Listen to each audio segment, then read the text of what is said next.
Praise the Lord. என் அன்பு தேவனுடைய பிள்ளைகளே, இந்த நாளிலும் கூட உங்களோடு கூட கர்த்தருடைய வார்த்தையை நான் பகிர்ந்து கொள்ளும்படியாய் நான் ரொம்ப பிரயாசப்படுகிறேன். இருதயெல்லாம் சோர்ந்து போயிருக்கீங்கல்ல, நிறைய இழந்துட்ட அந்த வருஷம், அதை எப்படி நான் திரும்பி பெற்றுக்கொள்வேன்? இழந்ததை நான் என்னால் பெற முடியுமா? இழந்தது இழந்தது தானே, அதை எப்படி என்னால் பெற்றுக்கொள்ள முடியும்னு சொல்லி அநேக கேள்விகளோட இந்த காலை வேளையில் நீங்கள் ரொம்ப குழப்பத்தின் மத்தியில் இருக்கிறீங்க. தயவு செய்து சொல்லுகிறேன், நீங்கள் குழம்ப வேண்டாம்.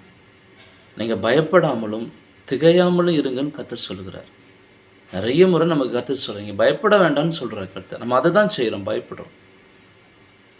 1 சாமுவேல் 30ஆம் அதிகாரம் 8ஆம் வசனம் சொல்லுது.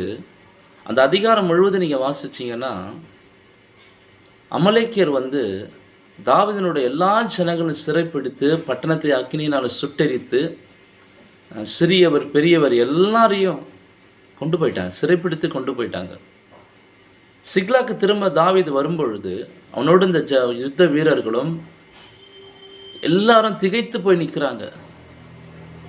தாவீது மிகவும் நெருக்கப்பட்டான்னு வசனம் சொல்லுது. தாவீதுக்கு நிறைய போராட்டம். சவுல் இருந்த நாட்களிலும் கூட நெருக்கப்பட்டு எங்கெங்கேயோ ஓடுறாரு பாவம் அவர். இந்த சூழ்நிலையில் தாவீது மிகவும் நெருக்கப்படுகிறார்.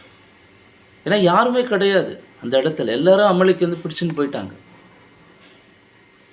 அவர் கூட இருந்த யுத்த வீரர்கள் அவரோடு கூட ஒன்றாக உட்கார்ந்து உணவு சாப்பிட்டவர்கள், யுத்தத்தை செய்தவர்கள், அவருடைய பலத்தை அறிந்தவர்கள், தாவீதை பற்றி நன்காய் புரிந்து வைத்திருந்த அந்த யுத்த வீரர்கள், போர்ப்படை தளபதிகள் எல்லாருமே மனக்லேசம் அதிகமானபடினால, மனவேதனை அவனுக்கு அதிகமானதுனால தாவீதை கல்லெறிய வேண்டும் சொல்லி தீர்மானித்தாங்க. அப்போ தான் தாவீது ரொம்ப நெருக்கப்படுகிறார். 8ஆம் வசனம் சொல்லுது, தாவீது கர்த்தர் இடத்துல போய் கேட்கிறார், நான் அந்த தண்டை பின்தொடர வேண்டுமோ பிடிப்பேனோன்னு கேட்குறார். அப்போ கர்த்தர் சொல்லுகிறார், அந்த தண்டை பின்தொடர், அதை நீ பிடித்து சகலவற்றையும் திருப்பிக் கொள்வாய். கர்த்தருடைய வார்த்தை உங்களுக்கு நேராக வருகிறது பாருங்கள். சகலவற்றையும் நீங்கள் திருப்பிக் கொள்வீர்கள்.